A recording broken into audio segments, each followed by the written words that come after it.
¿Qué tal? El día de hoy vamos a hablar un poco sobre el juicio oral familiar. En videos anteriores ya hemos platicado sobre el juicio oral civil, así que voy a ir haciendo algunas distinciones que tiene el juicio oral familiar.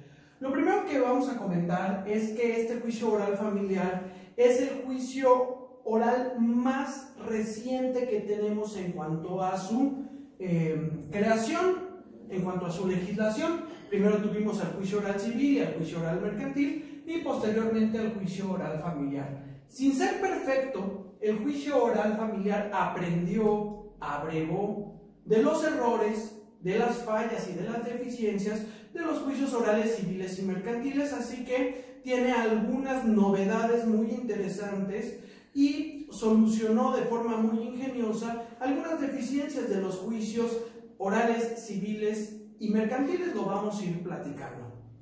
Al igual que el juicio oral civil y mercantil, el juicio oral familiar tiene dos fases, una fase escrita y una fase oral. La fase escrita es la que conocemos como fase postulatoria, donde las partes postulan sus pretensiones. Demanda, contestación, reconvención, contestación a la reconvención y desahogo de vista con defensas y excepciones va por escrito. Junto con la demanda y la contestación hay que ofrecer pruebas, las partes ofrecerán ahí sus pruebas. Después viene una fase oral y aquí empezamos a tener las principales diferencias. En la fase oral tenemos una junta anticipada y una audiencia preliminar. La junta anticipada frente al secretario y la audiencia preliminar ante el juez oral familiar. Y después tenemos una audiencia de juicio oral donde se van a desahogar pruebas, como ahorita lo veremos. A ver, regresamos a la audiencia preliminar. La audiencia preliminar nos dice el Código de Procedimientos Civiles de la Ciudad de México que se divide en dos, junta anticipada y la audiencia preliminar propiamente dicha. En la junta anticipada no se lleva frente al juez y no se está videograbando, sino que se lleva frente al secretario judicial. ¿Y qué se hace ahí? Las partes cruzan información y comparten pruebas. Formulan propuestas de convenio, formulan propuestos de acuerdos sobre hechos no controvertidos y acuerdos probatorios. Es decir, discuten, las partes discuten todo esto y es un filtro para llegar ya a la audiencia preliminar. Esta novedad a mí me gusta bastante y soluciona medianamente algunos problemas que tenía el juicio oral mercantil y el juicio oral civil, principalmente en su fase de conciliación. Es muy criticada la fase de mediación o conciliación que hay en las audiencias preliminares de juicio oral civil y juicio oral mercantil, principalmente porque se realizan frente al juez. Y un juez no está para conciliar a las partes, un juez está para juzgar. Para conciliar a las partes tenemos conciliadores, para mediar a las partes tenemos mediadores, esa es su función. Un juez no tiene ni la capacitación, ni las herramientas, ni la infraestructura para conciliar o para mediar. Pero además de ello, un juez que se mezcla en la conciliación o en la mediación de las partes se contamina. Por más que las leyes lo establezcan y que los jueces lo digan, los jueces se contaminan. Un juzgador en la fase de mediación o de conciliación, que ni es mediación ni es conciliación, pero bueno, en la fase de mediación o conciliación en un juicio oral civil o un juicio oral mercantil, les dice a las partes, por favor, hablen con toda libertad.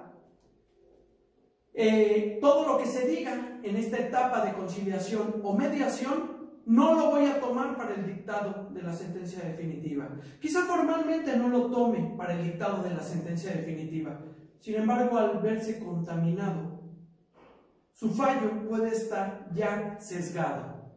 Lo peor de todo es que esta fase en los juicios, esta fase de conciliación o mediación en los juicios orales civiles y orales mercantiles se videograba. Y entonces no solamente se contamina el juez de primera instancia, sino que además se contamina el tribunal colegiado de circuito que conozca del amparo directo. porque esto al videograbarse queda en el CD que le suben, que le mandan al tribunal colegiado de circuito. Imaginen ustedes un asunto en el cual en la conciliación el demandado le dijese al actor: mira, pues la verdad es sí te debo, pero ya me dijo mi abogado que tu demanda tiene un defecto y que por ese defecto tú vas a perder, así que no te voy a pagar nada porque de todas maneras vas a perder. El juez que está escuchando esto ya se contaminó. Él ya escuchó que el demandado en efecto debe, imaginándonos un juicio de pago de pesos, que el demandado en efecto debe y que se está valiendo de un resquicio legaloide para no pagarle. Y el juez, que innatamente aspira a la justicia, el juez va a hacer todo lo posible para que el demandado obtenga una sentencia de condena. Con todos los elementos que tenga, los va a inclinar la balanza lo más posible dentro de lo que la ley le permite para que el actor gane. ¿Por qué? Porque se contaminó en la etapa de mediación y o conciliación. Por ejemplo, en materia penal, nuestros colegas penalistas tienen 3 jueces. ¿Para qué? Para que el juez de audiencia de juicio oral, tribunal de enjuiciamiento le llaman, no esté contaminado al momento de recibir las pruebas. Eso en materia oral civil y oral mercantil no sucede. El juez que conoce de la audiencia de juicio oral, al momento de llegar a esa audiencia está completamente contaminado. Por eso es que esta junta anticipada es una novedad que en cierta parte resuelve esta problemática. ¿Por qué? Porque toda la discusión sobre formulaciones de propuestas de convenio, toda la discusión para llegar a un convenio, toda la discusión sobre acuerdos sobre hechos no controvertidos y acuerdos probatorios no se da frente al juez ni se videograba. Se da frente al secretario de acuerdos, quien solamente le rinde cuentas al juez, pero ya el juez se contamina en una mucho menor medida. Una vez que esta junta anticipada concluye toda la discusión y todos los acuerdos que se tuvieron, ahora sí se pasa con el juez. Y esto también tiene otro beneficio: no le quitamos tiempo a nuestros jueces. Las partes pueden deliberar, pueden discutir, pueden dialogar libremente sin que le estemos quitando el tiempo a un juzgador. Ya que discutieron, ya que deliberaron, ya que debatieron sobre todo esto, entonces ya pasa filtrado, ya pasan filtradas las partes ante el juez a una audiencia preliminar como tal. ¿Qué se hace en la audiencia preliminar? Depuración del procedimiento por 2 vertientes, en 2 vertientes. Presupuestos procesales de estudio oficioso para el juzgador y el análisis de las excepciones procesales opuestas por la parte demandada. Revisión del convenio que en su caso se haya llegado ante el secretario. Aquí se llega el convenio, aquí el juez lo revisa y si es procedente lo aprueba, lo eleva a categoría de cosa juzgada y obliga a las partes a estar y pasar por él en todo momento como si se tratara de sentencia definitiva firme. Lamentablemente el legislador vuelve a quedarse corto y nos pone una fase de conciliación. Ya aquí teníamos la oportunidad de discutir propuestas de convenio. Si no se logra aquí, el juez tiene esa facultad de conciliar. Soy muy crítico con esta etapa porque, insisto, los jueces no concilian. Su naturaleza jurídica no es la de conciliar. Para eso tenemos conciliadores. Aprobación de acuerdos sobre hechos no controvertidos, aprobación de acuerdos probatorios, revisión de medidas cautelares y, finalmente, la admisión y preparación de pruebas. Una vez que se admiten y preparan pruebas y se desechan las que así correspondan, entonces el juez cita para una audiencia de juicio oral. Y aquí encontramos otras novedades muy interesantes en esta audiencia de juicio oral. Antes de pasar a la audiencia de juicio oral, se me olvidaba comentarles una de las novedades que resuelve en la audiencia preliminar el Código de Procedimientos Civiles con los juicios orales familiares. A ver, ¿qué sucedía si las partes no acudían, es obligación de las partes acudir a las audiencias. ¿Y qué sucedía en juicio oral civil y juicio oral mercantil si las partes no acudían a la audiencia preliminar? El Código de Procedimientos Civiles de la Ciudad de México y el Código de Comercio establecen que se les pondrá una multa que va de los 2,000 a los 4,000 pesos por no asistir. Yo he criticado mucho esta solución, este castigo a las partes por no acudir a la audiencia preliminar, de multarlos, porque no tiene una adecuada técnica legislativa. El legislador se le olvidó diferenciar carga procesal de obligación procesal. En un video posterior hablaré de carga procesal y obligación procesal, sus diferencias, pero ahora mismo dejémoslo asentado con un ejemplo nada más. Si tú como actor no acudes al desahogo de la prueba confesional a tu cargo, no te multan. Porque acudir al desahogo de la prueba confesional a tu cargo no es una obligación, es una carga procesal. Por lo tanto, no te multan ante tu inasistencia. Hay una sanción procesal que te perjudica dentro del juicio. En este caso, el tenerte por confeso de las posiciones que califiquen de legales en el sistema tradicional, claro. En cambio, para el testigo, acudir a testiguar a una audiencia sí es una obligación, no es una carga procesal. Si un testigo no va a testiguar a una audiencia, no le tienen por cierto o por falso tal hecho, o gana o pierde el juicio, porque él no es parte de ese juicio. Es decir, sus intereses no se ven inmersos en el juicio ni se verán afectados con el dictado de la sentencia definitiva. Para él sí es una obligación acudir a deponer en un juicio, a testiguar en un juicio. Por lo tanto, si el testigo no acude al juicio, a él sí me lo multan. Vemos la diferencia entre carga procesal, no acudo y se me tienen por ciertos los hechos, versus obligación procesal, no acudo y se me multa.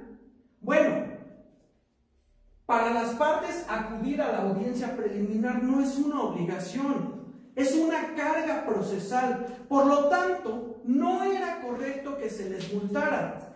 Yo sé que estos artículos de multa a las partes que no acudían pasaron el tamiz de los tribunales federales y hay varios criterios jurisprudenciales que establecen que la solución era correcta. Sin embargo, pienso que lo hicieron más en aras de impulsar los juicios orales que porque verdaderamente estuvieran convencidos de ello. Tan es así que el juicio oral familiar nos tiene una solución muy interesante acorde a obligación procesal versus carga procesal. ¿Qué sucede si no se acude a la audiencia preliminar, que se divide en junta anticipada y audiencia preliminar? ¿Qué sucede si no se acude a la audiencia preliminar en un juicio oral familiar? Si eres el abogado y no acudes, te multan. Claro, porque a nosotros los abogados sí es una obligación ir. Entonces, abogado que no acuda es multado. Eso está muy bien. Si eres actor o demandado y no acudes a la audiencia preliminar, no te multan. Si eres el actor, te tienen por desistida de tu demanda. Y eso es correcto. Y acorde a una carga procesal, no a una obligación. Está bien. El actor que no acude a la audiencia preliminar de un juicio oral familiar, se le tiene por desistido de la demanda. Si es un tema de alimentos, le van a dar chance una vez. Si a la segunda no acude, entonces sí se le tiene por desistido de la demanda, aunque sean alimentos. Ah, y si eres el demandado, bueno, si eres el demandado y no acudiste a la audiencia preliminar, te van a tener por conformes con todas las proposiciones, con todas las propuestas que aquí se hayan hecho. Una sanción muy grave, pero es una sanción acorde a una carga procesal y no a una obligación procesal. Así que esta es una de las primeras diferencias que tiene el juicio oral familiar y la solución me parece correcta. logra diferenciar carga procesal de obligación procesal. Ahora sí, vayamos a la audiencia de juicio oral. Aquí también vamos a encontrar otras novedades muy interesantes. Primero, ya encontramos por primera vez en los juicios civiles, mercantiles y familiares, ya encontramos alegatos de apertura. Ya el Código de Procedimientos Civiles de la Ciudad de México, que regula el juicio oral familiar, ya nos habla de alegatos de apertura. Que la audiencia de juicio oral comienza con alegatos de apertura. Lamentablemente esto no se ha afinado como uno quisiera, porque ¿de qué nos sirven los alegatos de apertura si ya tenemos un escrito inicial de demanda? Si somos actores. Si somos demandados, ¿de qué nos sirve un alegato de apertura si ya tenemos un escrito de contestación a la demanda? En la vida real, muchos abogados lo que hacen en esta fase es: me adhiero a lo que dije en mi escrito de demanda, me adhiero a lo que dije en mi escrito de contestación, y hasta ahí quedan los alegatos de apertura. Con todo y que esta etapa no está bien depurada en la legislación, yo los invito a que no desaprovechen estos alegatos de apertura, sobre todo en los juicios familiares. Pueden servir bastante para que el juez se dé cuenta de cómo se va a llevar a cabo el desahogo de pruebas, aunque lamentablemente él ya está contaminado al ser el mismo juez que conoció de la audiencia preliminar y el mismo juez que conoció de la demanda y de la contestación. Nosotros en materia civil, mercantil y familiar no tenemos 3 jueces como si lo tienen en materia penal, que tienen a un juez de control, lo que sería para nosotros un juez que conoce la audiencia preliminar, que tienen un tribunal de enjuiciamiento, que para nosotros es el juez que conoce la audiencia de juicio oral, y que tienen a un juez de ejecución de sentencias. Nosotros no, nosotros tenemos un solo juez que conoce de lo preliminar, de la audiencia de juicio oral, y que ejecuta su propia sentencia. Un juez, como les comentaba hace rato, que ya queda contaminado. Pero bueno, tenemos nuestros pequeños alegatos de apertura, hagámoslos valer, podemos aplicar las técnicas de litigación oral para alegatos de apertura y puede darnos muy buenos resultados. Después viene el desahogo de pruebas, donde también encontramos algunas diferencias muy interesantes. La primera es que por fin nos hemos deshecho de la confesional. Ya no tenemos esta prueba rígida, acartonada. En algún momento la confesional se consideró la reina de las pruebas, ya imagínense, ni a mí me tocó.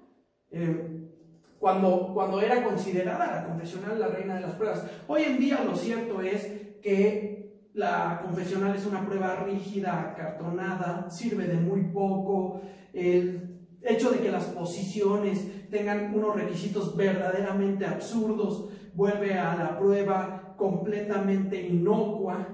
El hecho de que se triangule con el juez hace la prueba acartonada, poco se puede desprender de ella. Ya no la tenemos. ¿Qué tenemos? Declaración de parte. Y aquí viene una de las verdaderas grandes novedades. Por fin tenemos la declaración de parte voluntaria.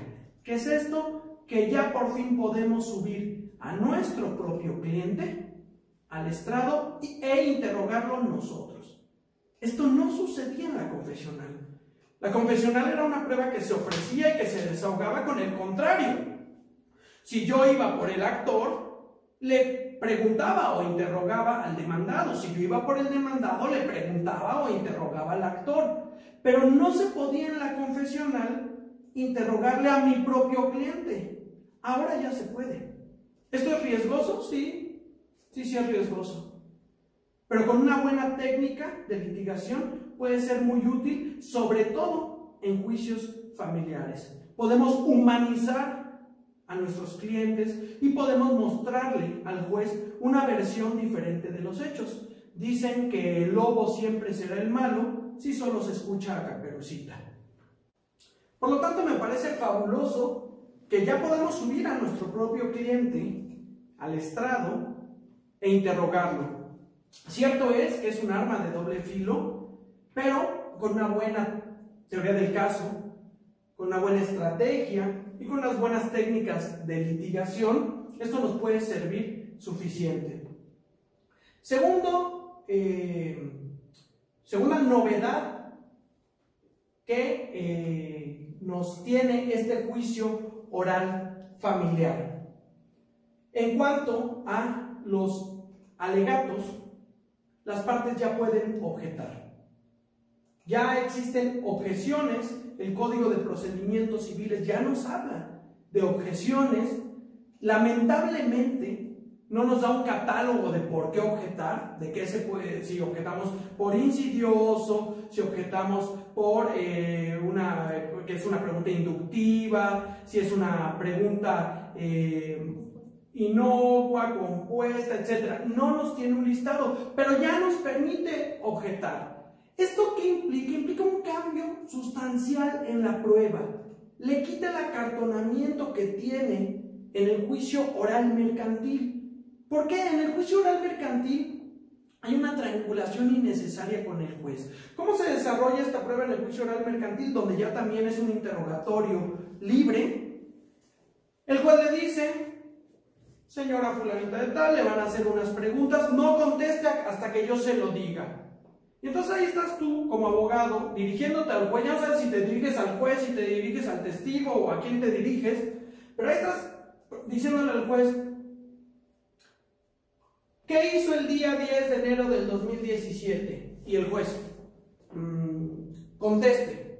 Y el testigo contesta: pues fíjese que hay una interrupción y no se desenvuelve o no se desarrolla la prueba de una manera natural y fluida.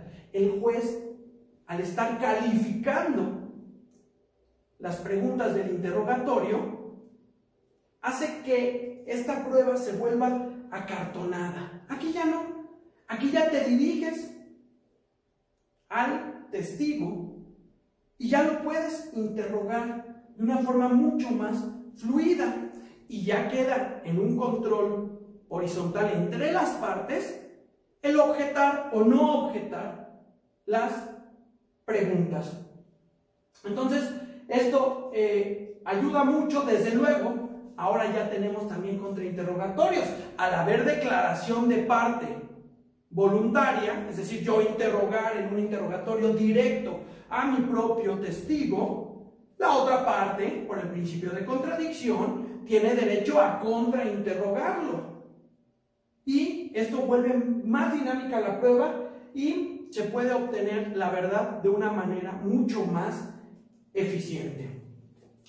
Tenemos también, claro, este es unas pequeñas pinceladas nada más de algunas novedades del juicio oral familiar. No pretendo abarcar todas las pruebas, pero estas son de las novedades que más ruido hacen porque están cambiando la forma en que tradicionalmente los abogados civilistas desarrollábamos esta prueba. Después vienen los alegatos de clausura, perdónenme, vienen los alegatos de clausura, y aquí lamentablemente, esta parte no me gustó. Lamentablemente el juicio oral familiar restringe el uso de la voz en alegatos de apertura y alegatos de clausura a 10 minutos. Me parece que esto ataca directamente el derecho humano a una debida defensa. ¿Por qué 10 minutos? ¿Qué tal que es un asunto muy complejo? Es un asunto donde hay 10 hijos y se está ventilando sobre cada uno de ellos cuestiones de custodia, cuestiones de patria potestad, cuestiones de alimentos, etc. Y me dan solamente 10 minutos para mis alegatos de clausura. Me parece que esto atenta directamente contra el derecho humano a una debida defensa, pero bueno, tenemos nuestros alegatos de clausura. Esta etapa en los juicios tradicionales era una etapa muy olvidada, muy desdeñada. Los abogados no le poníamos mucha atención. ¿Cómo sucedía en la vida real? Se terminaban de desahogar las pruebas y se imprimía la audiencia. Te la daban a leer para ver que todo estaba correcto y al final tú leías que decían: las partes alegaron lo que a su interés convino. Y uno dice: pero ¿cuál alegaron lo que a su interés convino si no he alegado nada? Ya era una etapa que se daba ya por sentada. Ahora los alegatos de clausura, la verdad es que bien empleados con una buena técnica de litigación oral, son una pieza fundamental de la estrategia de un abogado, y un buen alegato de clausura puede inclinar la balanza de un juicio de un lado al otro. Terminando los alegatos de clausura, inmediatamente se dicta sentencia. Ojo, a diferencia de los juicios orales civiles y orales mercantiles que no admiten recurso alguno, no son inapelables, son irrecurribles. Esto quiere decir que ningún recurso admite, ninguno. A diferencia de ellos, en el juicio oral familiar se admite contra la sentencia definitiva el recurso de apelación, y en la Ciudad de México tenemos salas orales familiares que conocen del recurso de apelación en contra de la sentencia definitiva, y en contra de esta sentencia de segunda instancia, claro, el juicio de amparo directo. Bueno, pues esta es una visión muy general del juicio oral familiar. Por favor, si quieren que les gustaría que profundizáramos en alguno de los temas que acabamos de ver, en alguna de las etapas, por favor háganoslo saber en sus comentarios, y con gusto en futuros videos lo iremos tocando. Agradezco mucho su atención, suscríbanse al canal y nos vemos en futuros videos.